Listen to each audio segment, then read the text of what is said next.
Welcome to the bold analysis. David Ndii is bringing up some issue here.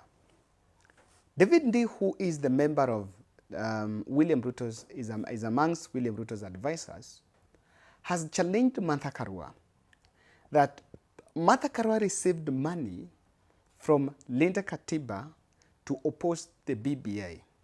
According to David Ndii, the Linda Katiba, which was one of the organizations that was opposing BBI, was actually founded by Martha Karua, Boniface Mwangi, and David Ndii, amongst others. So he's saying that Martha Karua is currently opposing William Ruto while she worked with William Ruto to oppose BBI and go against former President Uhuru Kenyatta, number one.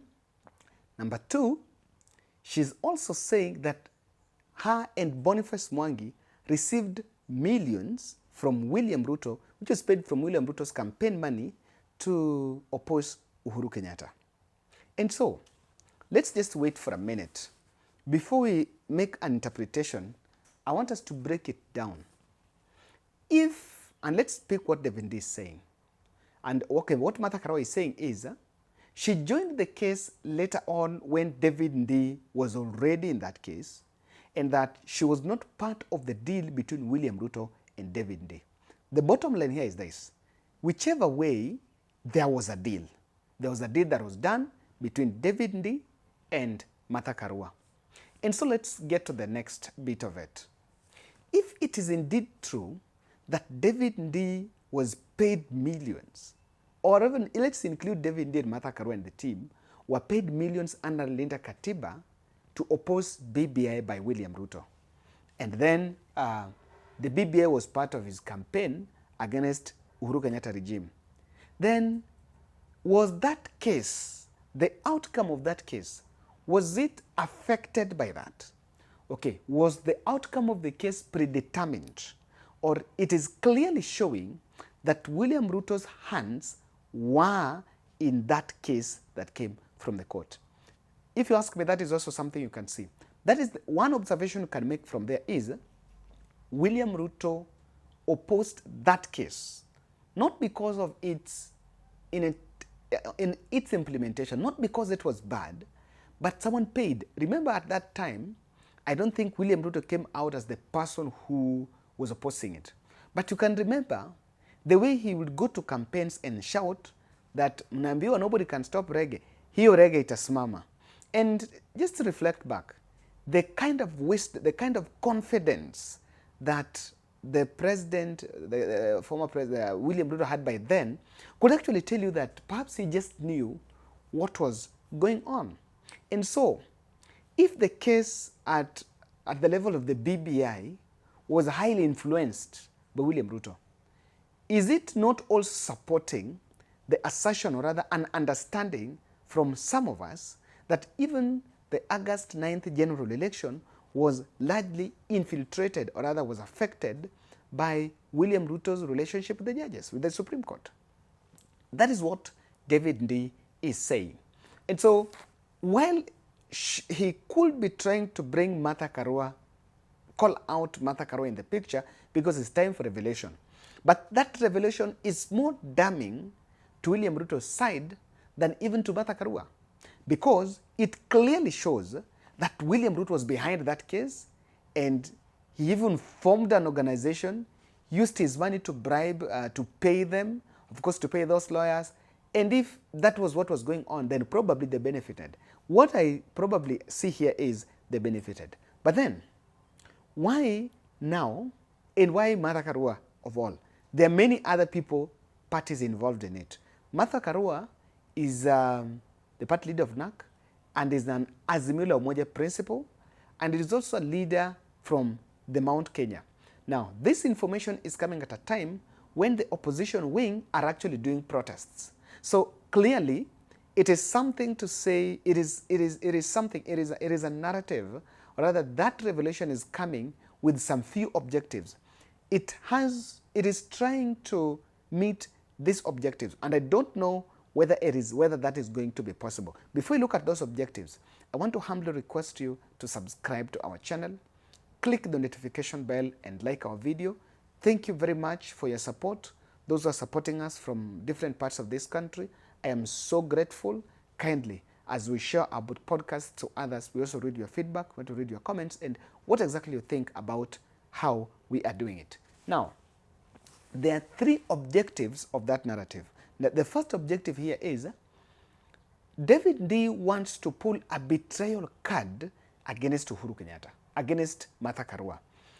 He has also gone to an extent of saying that before Martha Karua became a running mate to Raila Odinga, she was also a front runner to be William Ruto's running mate. That's what she's saying. But of course, she has said later that she could not work with William Ruto because she knew very well that it could not fit the bill.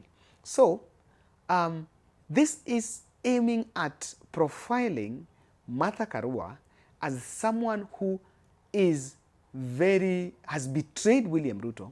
And so, I even read, when I was reading that article, somewhere hapo chini mtu aliuliza, so if this is what is being said about Martha Karua, what should Raila Odinga think of Martha Karua? That's the question.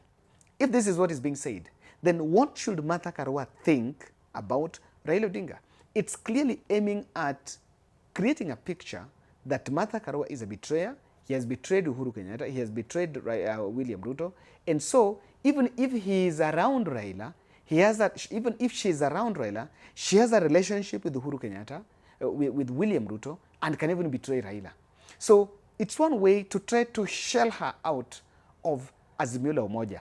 And could be, they know very well, this report is coming at a time when Mwangi wa Iria, Jeremiah Kioni, and Maina Njenga are actually in Azimio, and they seem to be taking a chunk. They seem to be getting a lot of attention from Raila Odinga. I remember the last time I was in Kamkunji, Raila came to Kamkunji in the same car with Mwangi wa Iria, and behind there was Maina Njenga. And the reports will then came out that there is a split, that Raila is now favoring Mwangi wa Iria and Maina Njenga against Martha Karua. You can remember that discussion coming in. So I see that clearly, that it is some betrayal card against Martha Karua. The second objective, it has to do with Mount Kenya. And what David Ndii is doing is attack on Martha Karua to try to suppress her Mount Kenya clout. What exactly is doing? Martha Karua is holding protests, actually oversaw some political aggression against Uhuru Kenyatta while in Kirinyaga. She's still a force to reckon with, and she seems to have a stake in terms of the Mount Kenya, the input of Mount Kenya in Azimio la Umoja. So she was a deputy to a running mate to Raila Odinga and campaigned with Raila Odinga. They're still close to Raila Odinga. This is coming first to someone to Mount Kenya. This information is targeting Mount Kenya. That even those who support Martha Karua, and Martha Karua was supported by Uhuru Kenyatta, they should also know that even Martha Karua fought former President Uhuru Kenyatta. Because those who support Martha, I want to believe there is a very slight difference between those who support Martha and support Uhuru. There is a high likelihood that those who support Uhuru are the ones that are supporting Martha Karua. And so that is one of it. It has to do with the Mount Kenya equation. Lastly, it has to be, I think UDA is getting worried by the steady profile of Martha Karua. The steady profile of Martha Karua is big because the best way for Raila Odinga, the only way for Raila Odinga to vie for presidential elections in this country in future, the only available running mate for Raila, if he decides to try, can only be Martha Wangari Karua. That is the only available running mate. If you ask me, she's the only available running mate. And what they are also trying to do, they want to destabilize the Azimio in terms of what the protests are all about. Because if the more the profile of Martha Karua remains steady, the more the political matrix continue to remain the same. And I can tell you, unless something changes, but if you take Raila Karua ticket to an election with William Ruto, I can tell you the 200,000 gap, they will be able to bridge that gap.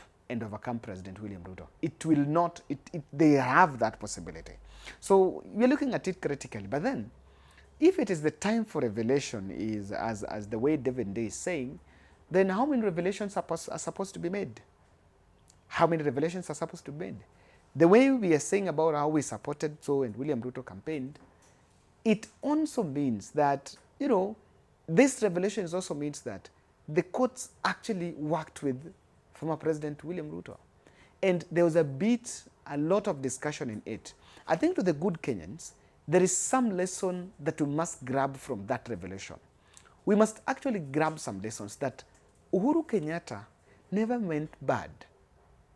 The BBI, the constitutional moment, the constitutional process that Uhuru Kenyatta initiated with Raila Odinga, it was never about that the contents were wrong or that there were contents were against the people. But there were some forces, behind the scene forces, that converged just to ensure that the whole project would not go on. So that is it. You know, it's very clear. William Ruto opposed the case because the failure of that case was going to occasion or was going to signify the failure of President Uhuru Kenyatta. The fact that what Uhuru Kenyatta is against the will of the people. And you know, the population was charged. They were charged to believe that, number one, Uhuru Kenyatta wants to extend power through that BBI. That number two, Uhuru and Raila are going to rig the next election because they have their way. Number three, that it is not going to solve winner takes all. It is going to expand the executive, and so it will be about creating jobs to the leaders instead of the hustlers. And the hustlers bought it when they were told that we are going to form this government with you. But there's some very hard lessons that we have to learn from that the leaders, our leaders, are very selfish. Thank you.